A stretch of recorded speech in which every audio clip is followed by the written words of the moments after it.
program. My name is Sébastien Pérouse. I work here as a research professor. So today I'm very, very happy to welcome Joanna Sienkiewicz, who I met in Bielefeld during a conference a few months ago, last year, actually November, I guess.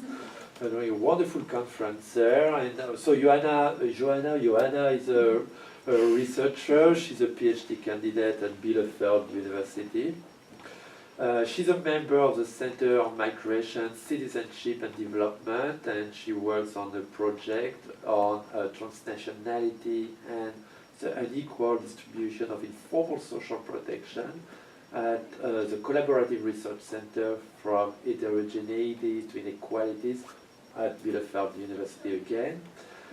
Joanna studied sociology at St. Petersburg State University from 2010 to 2011, and she obtained a master's degree from Bielefeld University in 2013, and for a master's thesis on the Russian NGO Memorial, she was granted a scholarship by the Center for German and European Studies in Bielefeld. And today, Joanna will present about transnational social protection of repatriates from Kazakhstan in Germany. Thank you so much, Joanna, for being with us today, and the floor is yours. Thank you very much. Good afternoon also from me. And first of all, thank you very much for your attendance and the kind introduction and the invitation and the possibility to present my work here. So you already introduced the title, the topic, and what I'm doing. Just perhaps one short note. Hopefully during my presentation you will understand why I put the trans into parentheses. So, okay. So the three main guiding questions for my presentations are today: how does the informal social protection of migrants from Kazakhstan look like? What differences in protective networks of migrants from Kazakhstan are there compared to migrants from Poland and Turkey in Germany? And how does informal social protection interrelate with transnationality and formal protection, as well as the role of symbolic social protection? Before I start with my presentation and to show my findings, I would like to give you a short introduction to the research design and data we collected, as well as explain what is meant by the term informal social protection. To receive a deeper understanding of potential social inequalities within migrants' protective networks, the research design of the project based on different data, and methods No problem. in different geographical locations. The overall aim of the project was to investigate the role of transnational attachment for the distribution of social protection within migrant groups in Germany and their country of origin. Based on the legal status differences, three groups of migrants in Germany had been chosen. The rationale behind this choice was that we know from the literature that the legal status has an important impact on entitlements of formal protection, but also on informal protection needs. So just to remember or to give you some information why so many Germans once lived in Kazakhstan, a very short historical introduction. Migrants migrants from Germany to the Russian Empire went there already in the 18th century when Germans were invited for resettlement by Catherine the Great.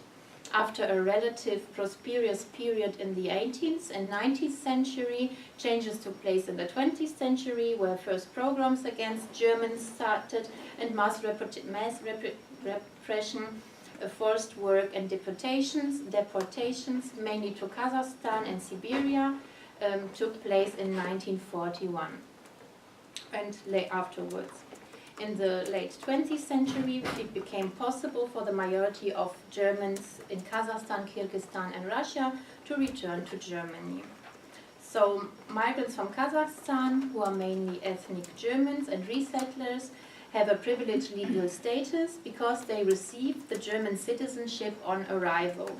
The ethnic Germans and their families who came before 1993, and this was more than 1.5 million people from different countries like Poland, Romania, Kazakhstan and Kyrgyzstan had been fully included into the German welfare system. Their often deviating biographies had been repaired in order to make it seem as if they have spent their whole lives in Germany, which means that, for example, the labor market participation outside of Germany was taken into account for the public pension schemes as if they have worked and stayed their whole lives in Germany. Later, in the mid-1990s, political changes linked to another contemporaneous debate on asylum policy and provision in German basic law affected different groups of migrants in in Germany, including resettlers. So in 1993, a new legal status known as Spätaussiedler, late resettler, was introduced to distinguish resettlers who came before 92 from those who came afterwards. So this also changed the formal protection available to Aussiedler and Spätaussiedler and their non-German family members. This new status caused the result that migrants who moved to Germany after 1992 had a less privileged status than those who moved before. But all in all, the status of this group is high.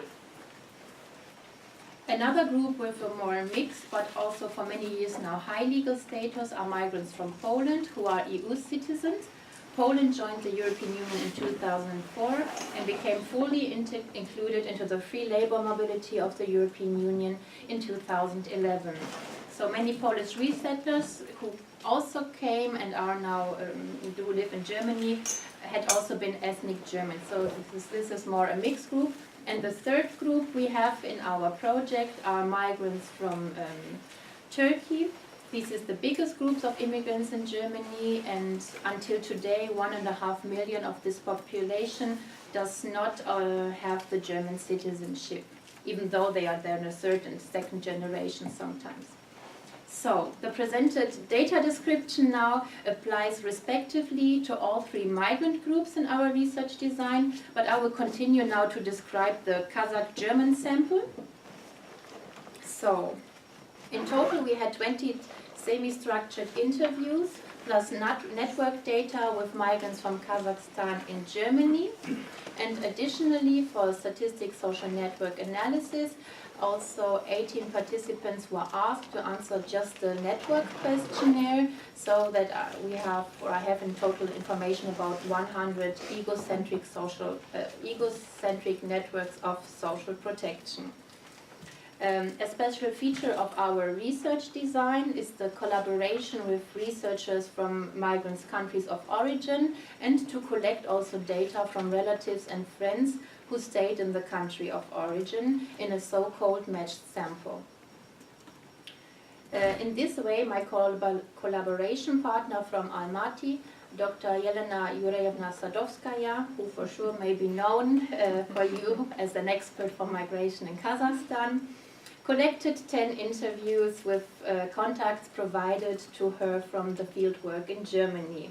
She also interviewed Germans in Kazakhstan without migration experience in their families, and in both countries we had expert interviews, document analysis, and a participant observation. And here we see a picture of a German club Jelena Sadovskaya visited during her fieldwork in Kazakhstan, where she went to German settlements in the very east and southern part of Kazakhstan.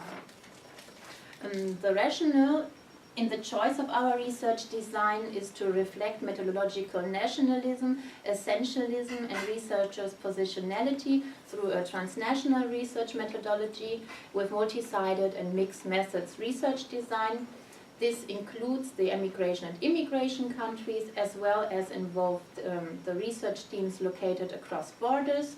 Thereby, a combination of perspectives between emigration and immigration countries in transnational social spaces could be achieved. This means, for example, that Jelena and I met several times, and we also analyzed and published part of the data together. Very briefly, I would just like to clarify what I mean when I talk about informal social protection. In reference to Sabatishvili and Feldman, social protection is defined as a set of risk-reducing practices in the area of human reproduction, such as financial protection, child-rearing, healthcare, elderly care, and the exchange of various kinds of information about such issues as employment, education, health, laws, and social activities. Social protection can be either formal, which means run by the state or organizations, but also informal, as provided in personal social networks.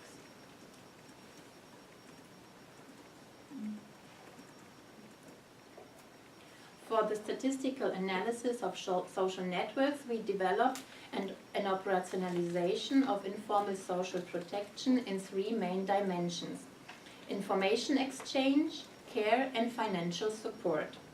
Subdimensions, for example, are information about jobs, health, legal status, and education, care of children, elderly, in case of smaller or serious health issues, help in household, but also financial support on a regular or irregular basis.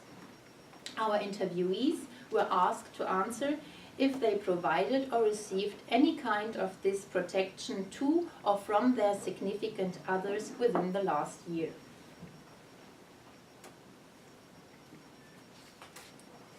Okay, and now I would like to present you the findings of my research. First of all, how does the social protection look like for the Kazakh sample? The following slide will show findings from the statistical analysis of social protection provided within the networks and describe one typical case. The findings are visualized with a program for egocentric network visualization. So, here we see a typical network of German resettlers living in Germany.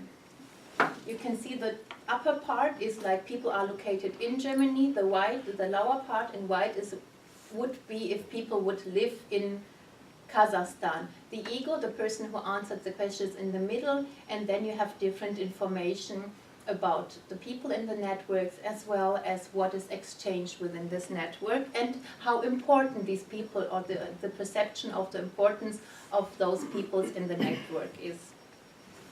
So, our respondent, Andrei, a 55-year-old man who has a vocational training, provides a typical example of social protection patterns of migrants from Kazakhstan. After waiting 10 years for permission to resettle, Andrei came to Germany in 1987 with his parents, wife and 4 children, intending, in his words, "Остаться немцем," to remain German, by which he means to maintain his German identity. Religious liberty was an important driving factor for those Germans who left Germany 250 years ago, but also Andrei's family, who are all Mennonites, hoped that through resettlement in Germany they would be completely free to pursue their faith. Many resettlers preserved their faith through generations in the East and returned to Germany with their religious affiliation.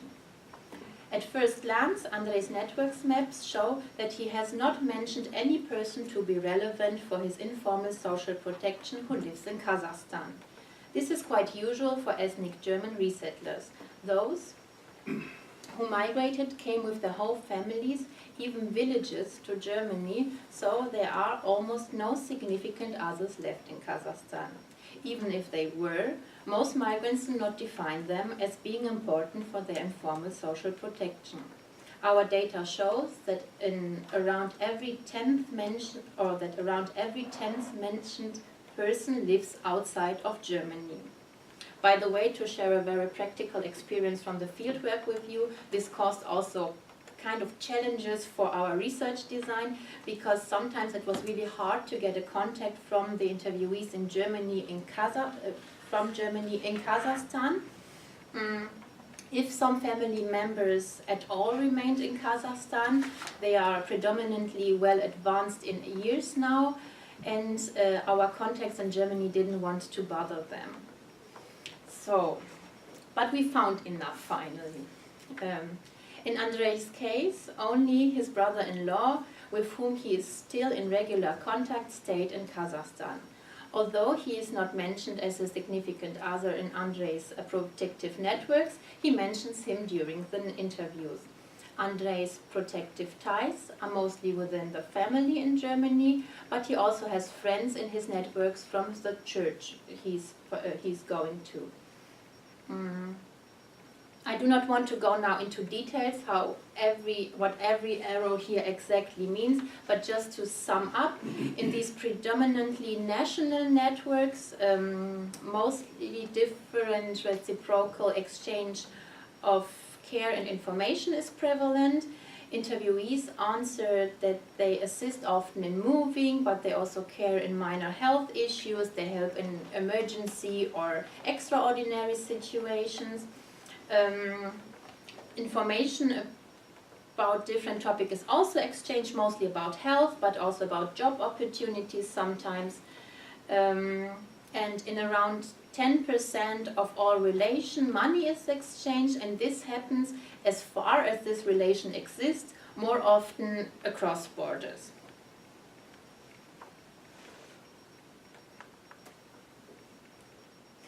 So here, just for another illustration, we see a picture of Peter, the man sitting in the middle in the first row. He's an ethnic German and now pensioner in Kazakhstan, and the only one of his family who remained in Kazakhstan.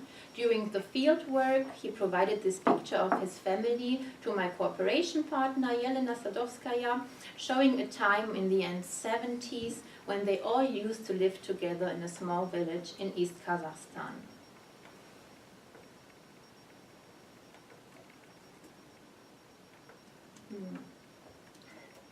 So now we saw how typically a network of informal social protection of migrants from Kazakhstan in Germany looks like. Just to get an idea how other typical networks look like, I would like to exemplify the networks of migrants from Poland and Turkey in Germany, also to see the peculiarities of the networks of ethnic Germans. So the typical network of migrants from Poland is different in that sense, that they are much more relevant people living outside of Germany. We can see that in the lower part of the circle, which indicates a location in Poland, yes. And also the relevance of the context varies more, while relevant others in networks of migrants from Kazakhstan are interpreted by the interviewees as very important. Interviewees from Poland mention several people with a different degree of relevance. But irrespectively of the relevance, protection is exchanged with everyone within the network.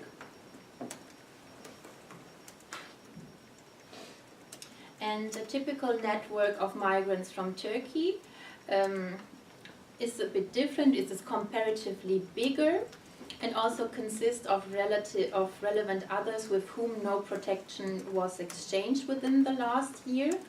Also, all family members are defined as very important, and friends are also important. While in the Polish-German networks, we saw also an exchange of different types of protection across borders. In the Turkish-German networks, we see predominantly financial protection is exchanged across borders. So, to sum up, protective networks of migrants from Kazakhstan are, in comparison to the other two groups, very much bounded by national states and the strong idea of high relevance of the family members and friends for the informal social protection.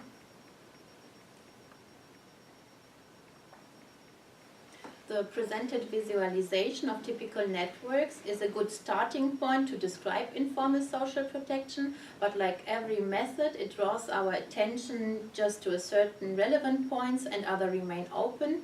To receive a more complex and fuller and multifaceted picture of social protection within the German-Kazakh social space, I would like to present you a selection of 3 more relevant topics: the role of transnationality, formal protection, and symbolic social protection.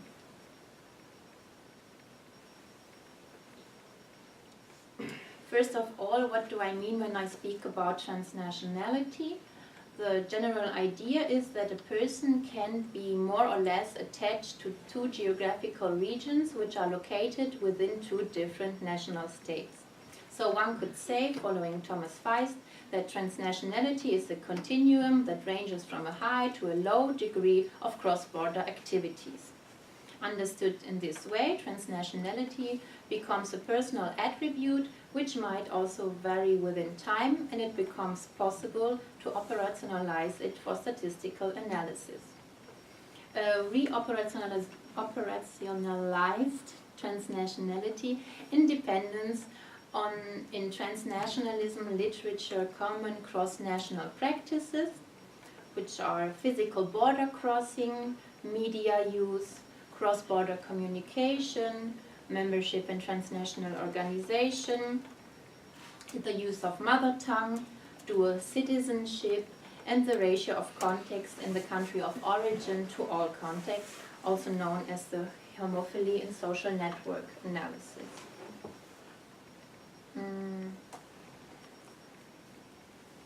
The presented table gives insight into 3 of those 7 dimensions of transnationality: the frequency of communication with people outside the country via phone or Skype, the frequency of border crossings to the country of origin, and for the case of Kazakhstan we also included Russia and other countries of CIS when the purpose of travel was to visit relatives or friends who moved there. And we also see the findings for the extent of media use. And for the Kazakh group, it's Russian-speaking media use, not German-speaking. I mean, this is perhaps important to know. So I would like to draw your attention towards one of the most interesting findings for me, which is the frequency of physical border crossing. Low means less than once a year, middle means once a year, high means more than once a year. For the group from Kazakhstan, we see that they are in total numbers, but also relatively compared to the other groups, less active in this transnational practice. 1/3 does not go to Kazakhstan at all. If we compare this to the Polish group, we see that there is no one in the Polish group who does not go from time to Poland, and 2/3 of this group goes more than once a year, or around 2/3. There might be several reasons for this practice, like spatial proximity, differences in time and financial resources, which are necessary to travel, but also the migration type. But nevertheless, the data also shows that the biggest part of migrants from Kazakhstan communicate moderately or often with people in Kazakhstan, which means once a week or even daily. This indicates still emotional connection without spatial mobility. Relatively, it is less, for example, compared to migrants from Turkey, but still it shows the high relevance of this type of connection to Kazakhstan. The same tendency is also visible in media use. What we see all in all from these 3 dimensions of transnationality, that migrants from Kazakhstan still have a cross-border connection.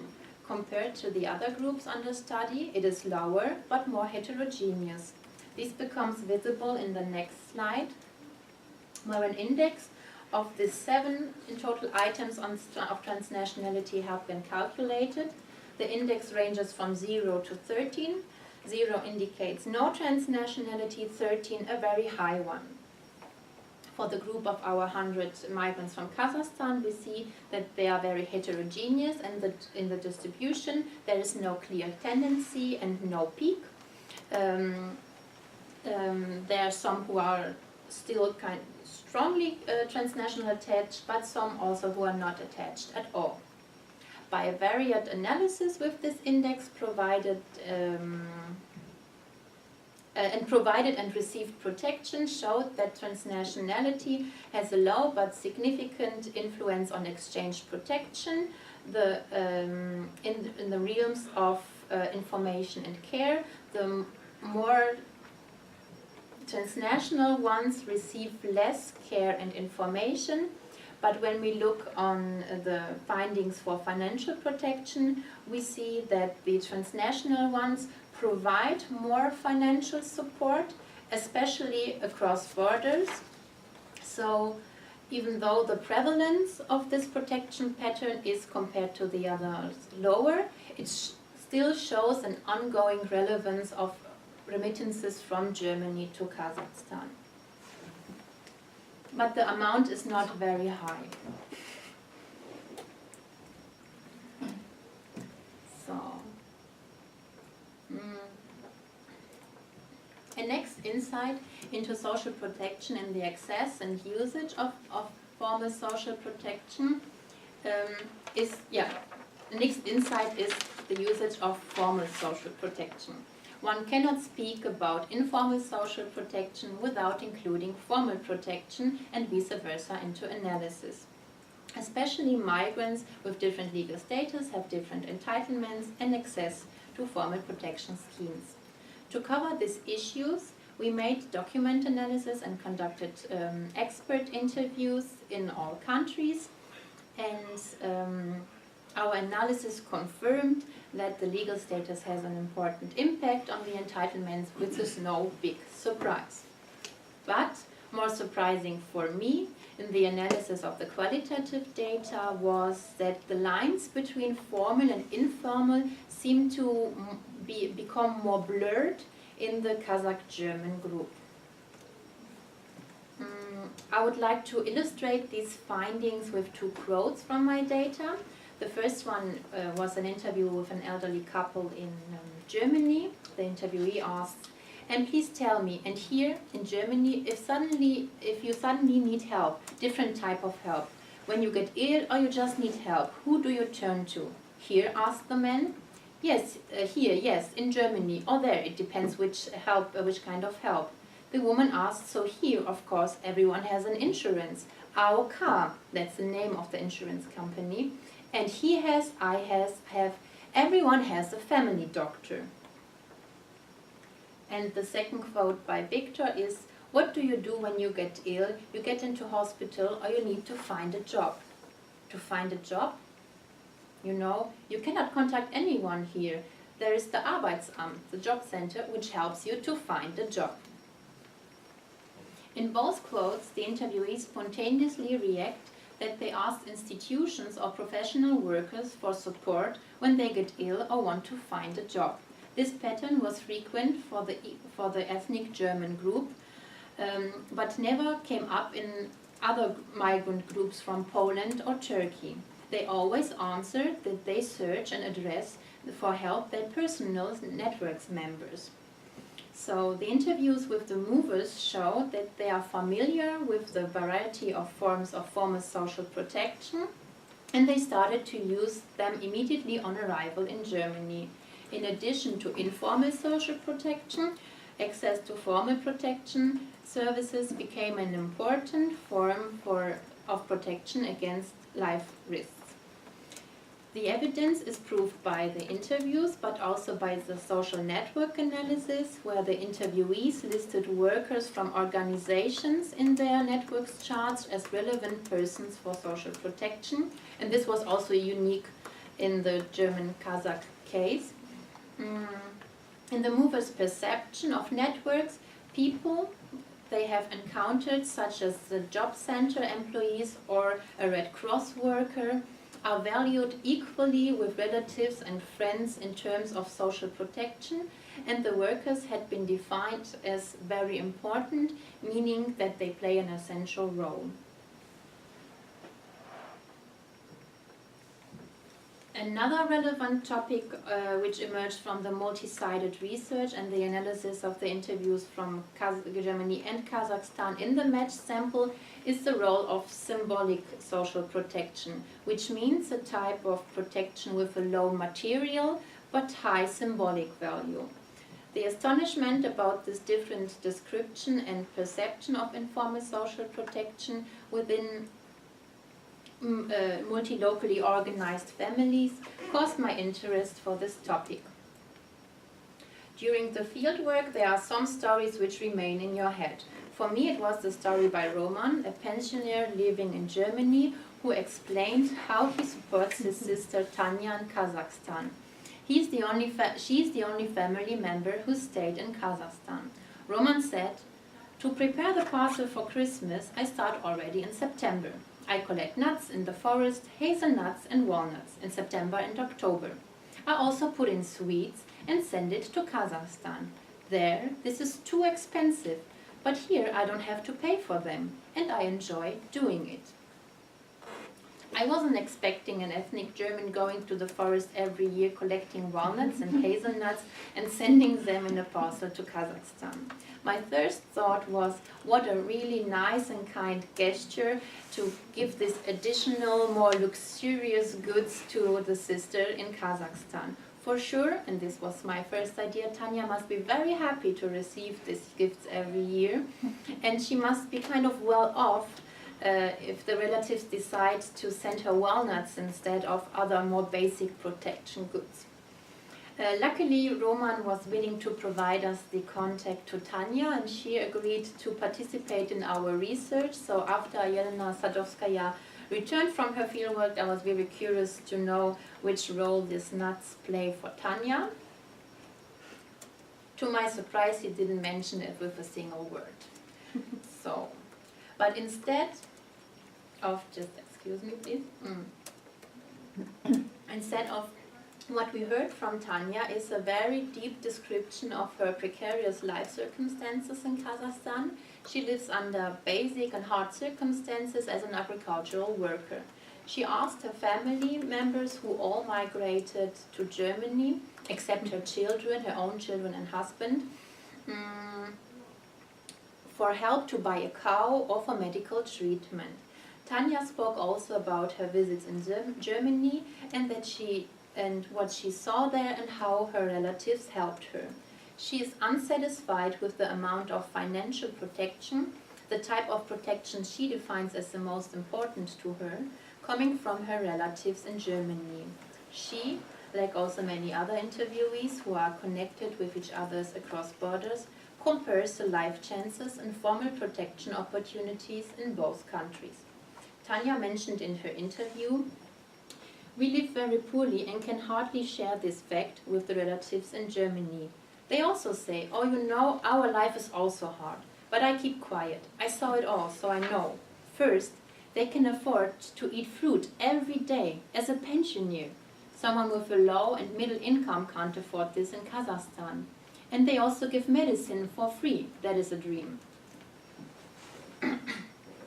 I would like to interpret this quote as an intersection of transnationality and formal protection, the two topics briefly discussed before.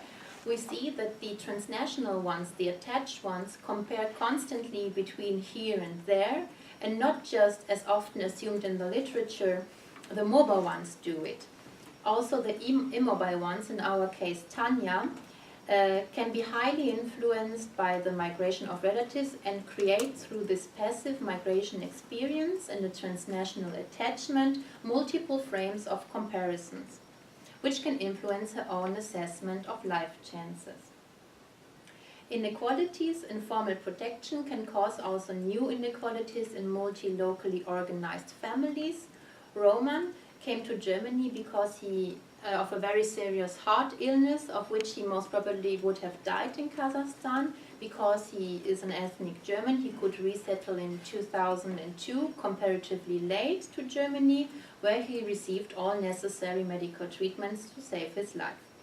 Roman lives on a national German scale in poor conditions because he receives, due to his incapacity to work, and the fact that his work in Kazakhstan was not transferred fully into the German, into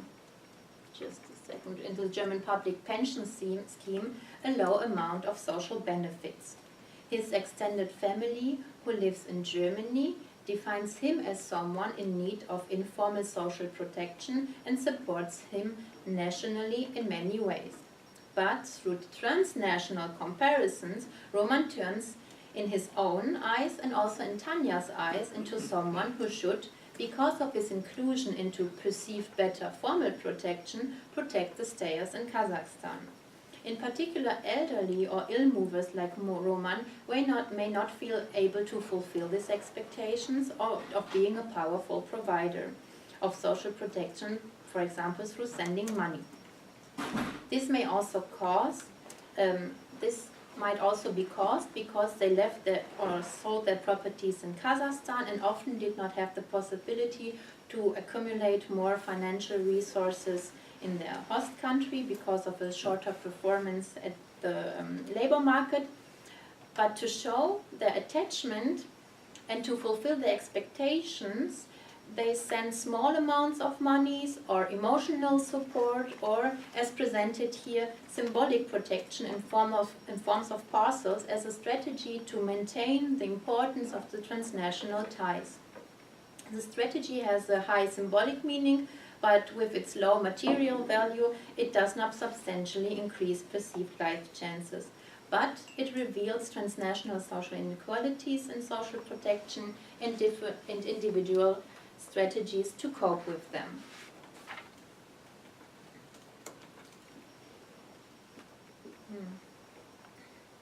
Finally, I would like to sum up 2 points of my presentation.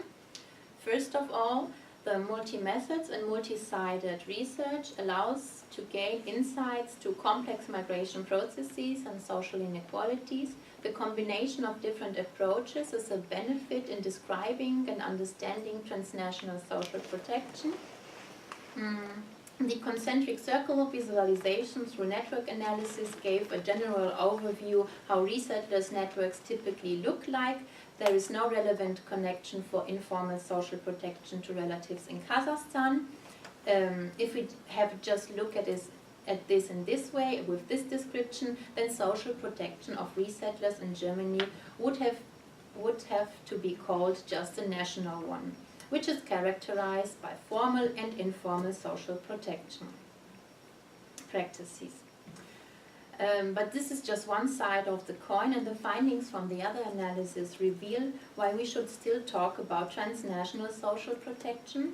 Resettlers' transnational attachment is heterogeneously distributed. The statistical analysis showed these different levels of transnationality and that they have an impact, for example, on the sending of financial protection to Kazakhstan. The qualitative analysis of the interviews gave complementary insights and draw attention to the importance of symbolic dimensions of social protection, which cannot be covered by statistical analysis. Symbolic protection practices can make social hierarchies and inequalities in transnational social spaces visible. Moreover, movers and stayers compare national differences in formal social protection, which influences their expectations towards transnational informal social protection. So, social protection of migrants is characterized by multidimensionality and a variety of structures and meaning. Therefore, a combination of methods and perspective as presented here is required. Although my research topic was mainly focusing on informal social protection, I realized very quickly for the group of resettlers that formal protection plays a very important role. In this group, social risks are addressed by a strategy of using a variety of formal protection. This approach differs, for example, from that of migrants from Poland, who consider childcare within family networks or co-ethnic networks to be more valuable than formal care, in kindergarten, for example. Migrants from Kazakhstan are often well informed about their entitlements and also share this information within their informal networks. Some of them even mentioned which section in law gave them the right to resettle or to move to Germany during the interviews. This was unique in my group, and I wondered how it was possible. And one important answer I found for this question is the formalized migration experience. Resettlers had an institutionalized formal process of resettlement. Germany's diplomatic representation in Soviet Union and later in Russia and Kazakhstan, as well as the Red Cross and other organizations, supported and prepared the ethnic Germans for resettlement. After their arriving in Germany, the process of formal protection and assistance continued. After registration and accommodation, they were then afforded to integration services. They received services according to their individual needs, such as language courses, vocational training, helps to find a job. This made them being familiar with a variety of forms of formal protection, and they used them immediately on arrival. In addition to informal protection, the access to formal protection services became an important form of protection against life risks. Resettlers were empowered through this early inclusion into formal protection institution, and they learned about their rights and entitlements. The privileged legal status and treatment was one substantial reason which helped to integrate more than 2 million resettlers in 2 to 3 decades. Today, their biographies and life chances do not deviate in a peculiar way from German major society. Similar effects of personal empowerment through the formalization, and I will call it privilegization, of special migrant groups can be observed actually now in the so-called refugee crisis in Germany. Refugees from Syria and Iraq, and I will simplify now a bit, were defined as were defined in the political and social discourses as civil war refugees and legitimate and thereby more wanted migrants compared to those migrants who came, for example, because of supposed financial reasons, and are often thereby labeled in the discourses as illegitimate. These differences in discourses have an impact on the self-perception and personal empowerment of legitimate refugees who feel much more confident than other groups who demand for their rights and to receive formal protection and support in Germany, as it was reported to me by workers from refugees organizations and public servants. This comparison shall not indicate that 25 years ago the German society welcomed all resettlers, like all refugees are not welcomed now in Germany, but there also had been a strong disagreement 25 years ago, but compared to other groups which came in that period, there had been more wanted, and this fact and the self-identification as Germans and returnees empowered this migrant group. And I watched with high interest the presentation of Malika Tukmadiyeva in January this year at your center about the discriminatory effects of Propiska for the vulnerable groups of migrants in Central Asia. And she demonstrated in her paper that the Propiska system excludes many people from state protection networks when they have no Propiska, cannot afford to have one. Her policy recommendation for state agencies and NGOs was to include these vulnerable groups, to empower them, and also my experience from the empirical research on migrants from Kazakhstan goes along with this recommendation. The research shows how inclusion into formal protection empowered migrants to face marginalization on the national level, and in this way formal and informal social protection can be seen as a valuable set of risk-reducing practices and complement. But also in the case of when social networks compositions may have a negative effect on informal social protection, like an unequal power relations, unwanted dependencies, mistrust, abuse, etc., formal protection is an alternative to overcome these negative networks effect and to increase life chances.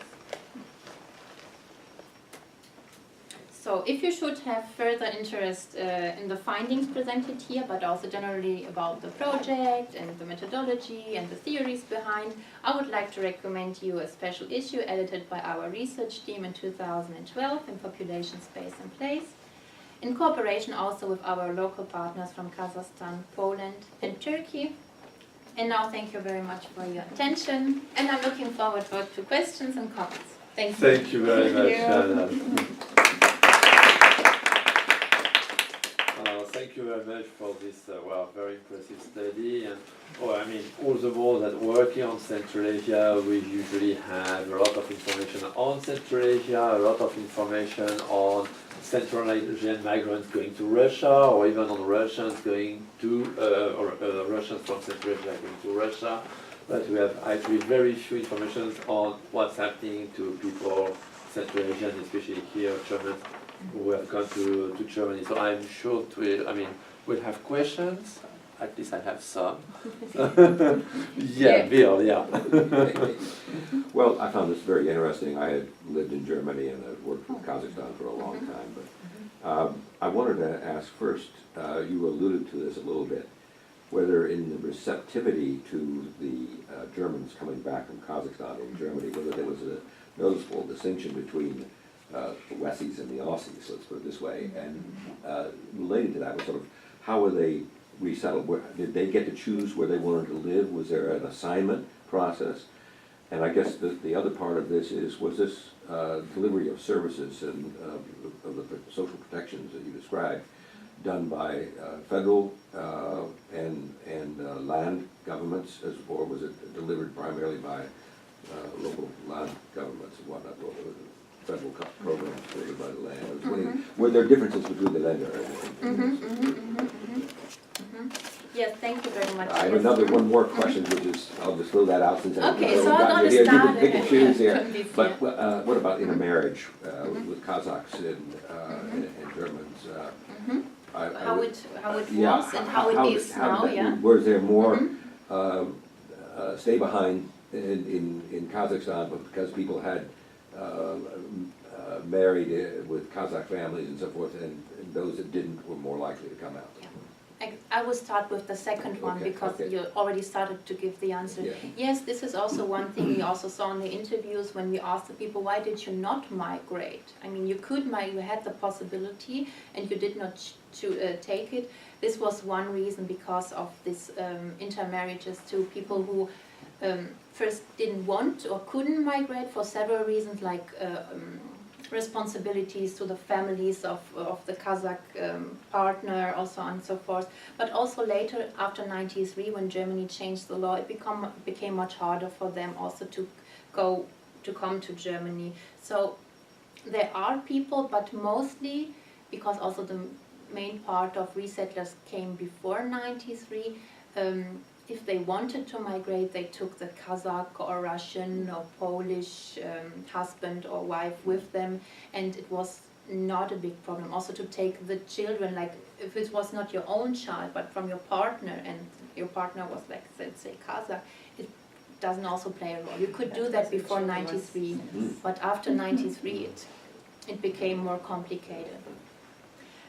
So this is for sure, one reason. But if you look at the total numbers, the biggest amount of people who had the possibility left the country. And until today, people are leaving, but there had been a quota introduced, so Germany wanted to stop it somehow, and they also invested more money, like, there's a very interesting thing, they invested money like to strengthen the will of the ethnic Germans to remain in Kazakhstan, to increase their life chances there. And one idea was to invest into this. We also saw a picture in the very beginning of this German club in the east part of Kazakhstan, to invest also some money there and to support them in maintaining in their Germanhood and to teach them Germans. They also sent German teachers there, but this of course just increased the will to migrate from Kazakhstan. So it was not the best strategy perhaps they could have chosen, but that's about how it is. And the time when they arrived, I mean, it highly depends if it was before or after the reunification a bit of Germany. Before, I cannot tell you in detail how it was in the GDR, like I don't have the knowledge about that, but what I know in the West, like it was on the national level, but also on the Bundesländer, like federal state level, like both. And after Germany got unified again, these people could not choose where they, for example, wanted to go. First of all, they came to main, how do you call it, resettle camps, like in Friedland, for example. There was one in the north and the other one in the south. These camps have been, until today, they are working. And they came there, like for a central redistribution center, where also all the papers had been checked and translated and so on and so forth. And then, according to a special plan or capacities, they had been then sent to villages and cities everywhere in Germany. But what I can tell you from the interviews I made with the Germans is that, of course, it might have been a disadvantage when you have been sent to the eastern part of Germany for some reasons, because you could not find a job perhaps so easy, or there had not been good or not so many universities you could go to, and other things. But the interviewees, many of them enjoyed it much more to stay in the eastern part than in the western part.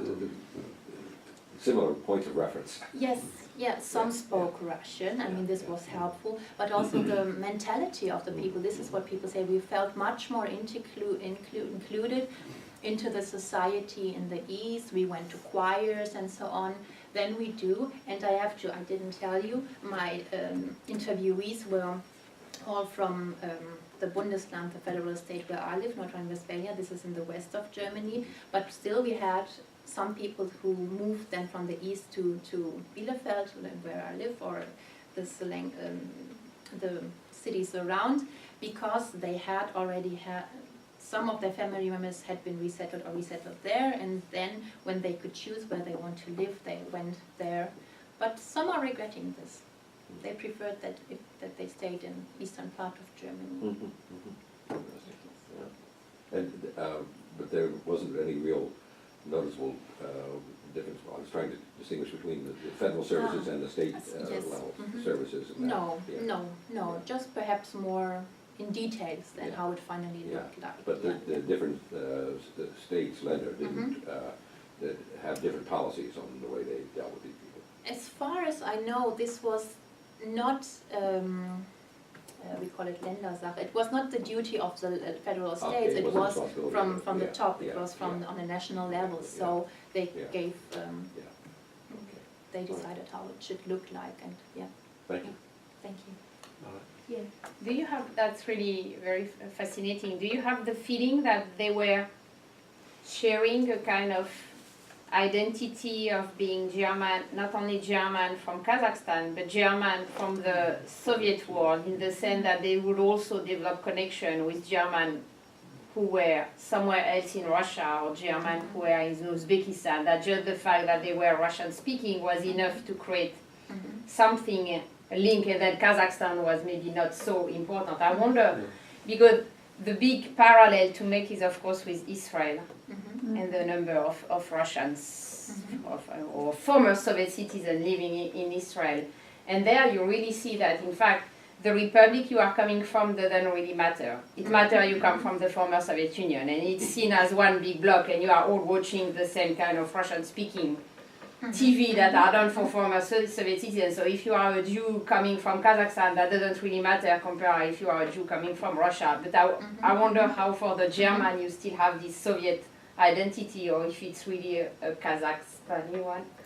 It's very interesting. We, for example, when we speak about this group, just a few people are calling them Kazakh-Germans. They mostly say Russia-German. That's the common terminology, but I somehow dislike it, so I don't do it. Yes, I mean, what I will now kind of summarize what the people told me is like, yes, in the beginning, for sure, they had this, everyone was coming from Ukraine, had been some from the Baltic countries, like from Uzbekistan and so forth. So this common language, this common experiences was something like where they felt in the very beginning very connected to, but now I would kind of say, at least for the sample we had, the religious affiliations, like many people really conserved their beliefs and their faith in the East, and when they returned back as Jehovah's Witnesses, Mennonites, baptized and so on, that this is a reference point which is very important for the people now, and the Russian language, not the Soviet heritage as such. They wouldn't call it Soviet in the sense. It was just Kazakhstan. Also, Kazakhstan was not their land. I mean, when they really more referred to how it was, and it was region. Yeah, the Volga region. So there. What is completely not mentioned here is that a big part of the interviews, and also when they started to explain their migration history, was a very sad one. And remembering the what has happened to them in Kazakhstan, all this forced labor, this displacement and so on. So it's not part of their identity which they really see as a part of their own identity. So no, but I would also like to add perhaps something. It's a very tricky thing with these repatriates from Kazakhstan, because they often by themselves do not know where they belong to. So they say they are from Kazakhstan, but they are Russians, but they are also Germans, and the Germans often perceive them as Russians, but in Kazakhstan they had been Germans, and so on and so forth. So you could study, I also was very interested in the topic, how is the self-identification, but when you go through for the interviews, it's so fascinating because they're changing all the times what they are, like, oh, we Russians, and so we in Karaganda, we are like this, and we and the Kazakhs, or how they kind of say who's in, who's out, who they are, and so on. They are still, there's no, for most of them, for most interviews there had been some difference, but in many I could see that they still kind of use different references to describe themselves, who and what they are. Yeah, depending. Did any of them try to go back to places of origin?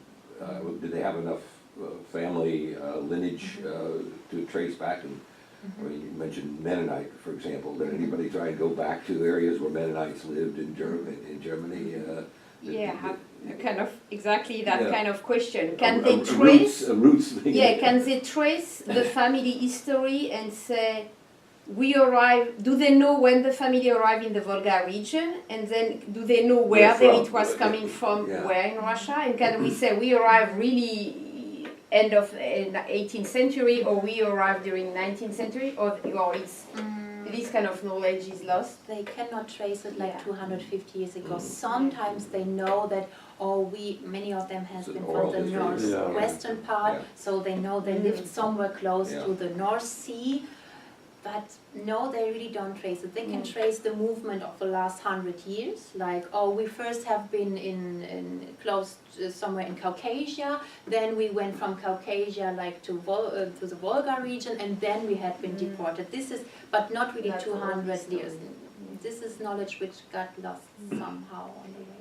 And did you notice any phenomena of returnees, like people coming to Germany, things too difficult and then going back, or people just building an identity where they are traveling between the two countries? Because we saw that actually. Yeah, even if officially Germany doesn't allow for dual citizenship, in practice many people are able to have both passports, and so you have people who can build a life between the two countries, so they are Germans in Kazakhstan, and at the same time they are living in Germany, and they play on both sides, and they say, I don't feel good in any of them, so I'm just traveling. And you can also make a business of that. I mean, you can find a way to make a business of this.